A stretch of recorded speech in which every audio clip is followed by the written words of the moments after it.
Hey everybody, hope everyone's doing well today. And I just wanted to discuss something and maybe get some input from people, since there seems to be a lot of knowledgeable people on this Q50 3.0T platform. And so I just kind of want to put this out there and then get some ideas from other people and help me to better understand exactly what got my eyes are in the shadow.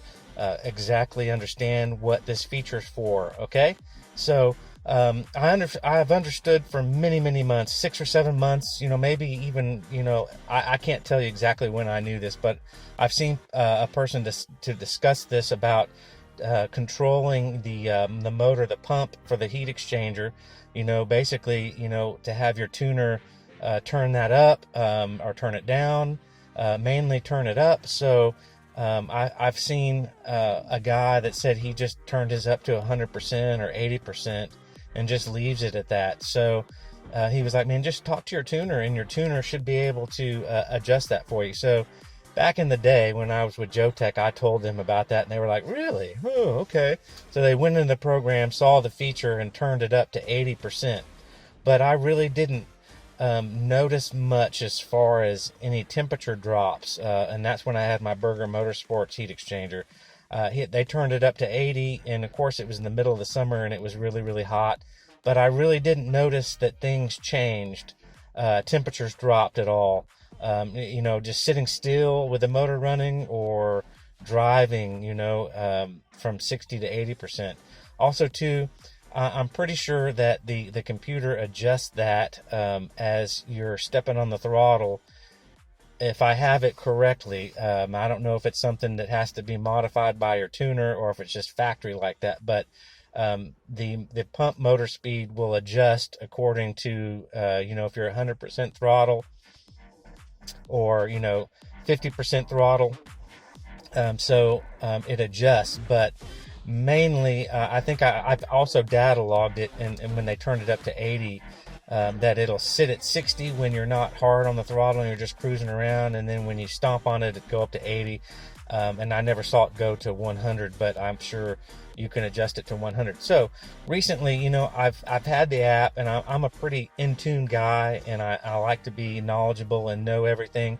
But I saw the custom inputs a year ago and was looking at that, and because I was with Ecutek and now I'm with Hussein, and so I don't know if that's different between tuners and how they set that up, but now I've got the custom inputs under there when you log into your Ecutek app, and under there you can go to custom inputs, and there's only one in there for me, and it's pump time. And so dry pump max is, and some text down there at the bottom, but you can plus or minus and go, from 40 to 60 to 80 to 100 or 90. I think it's 60, 90 for what Hussein has got that under. I don't know what all variables, what dictates that, but and then so I finally reached out to Hussein yesterday and was like, man, I'm pretty sure I think I know what this is, but I don't want to go in and click on things and screw something up. So I was like, man, I just wanted to check in with you and know what this pump time feature was. I kind of knew it might have, I didn't know if it was with fuel injection or what. So I didn't want to jack with it, but he's like, yeah, man, it's with the heat exchanger pump. So I can adjust mine on my app. And so I'm trying to get a better understanding. He was like, man, when you're sitting still, and I don't know if it's with the motor on or the engine motor turned on or off. I'm thinking the motor in the car has to be turned on, obviously for the pumps to get power. But and then I just kind of put in my own 5 cents of my my thought, and I was like, so this is for when you're sitting still and you want to turn your pump motor up to cool down. So perfect example, I guess, when you're sitting in the staging lane and you're hovering at 120, and you're not getting any air through your intercooler, or through the heat exchanger, cooling down the intercoolers. And so you're sitting there, and so you can turn your pumps up. And so I just kind of, worded that in a real simple way. And he was like, exactly. So I just wanted to make sure, and as someone that's, I will, when I get home, look more into this. So I'm Google search, and there are some Ecutek pages that you can go look at, and that are pretty informative. But I just want to make a video and include other people, the Q50-Q60 3.0T owners, since the Ecutek app is for the 3.0T. I'm not trying to exclude anyone else. You may have not the 3.0T and have more experience, so you can tune in too, man. Anybody. So I just want to have maybe a discussion with somebody. I've learned some cool things from some people on this YouTube journey. So just let me know your thoughts, and basically I guess that's everything.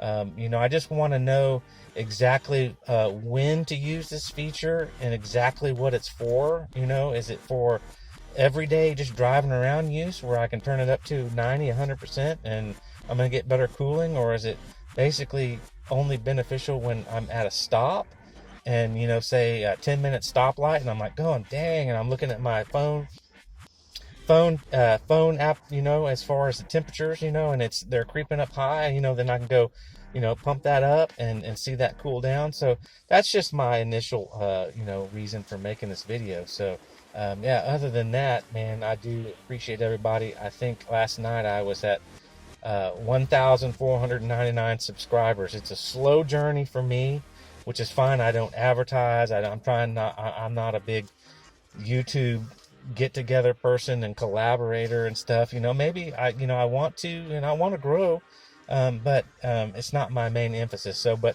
anyways, I was at 1,499 last night. So 1,500 viewers or subscribers is, like a milestone for me. It's pretty cool, so, then the next one will be 2,000, so a lot of people have 30,000, 20,000, 10,000, woohoo, and I'm just this little bitty dude. But anyways, man, I appreciate everyone, and that subscribes and takes the time to do that and watches my videos. And it's a really, really fun thing for just me personally. So when I talk to people, and they're like, man, I watch your videos, and it's like, really cool, man. I didn't, thanks for letting me know. Okay, anyways, have a good day, and I will talk to you soon on another new video. Hopefully I can come up with some good content, strongly considering a limited slip differential, because the car just is ridiculous. It's worthless. Anything below 30, 40 miles an hour. The boost is just so strong. So, yeah. All right, bye-bye.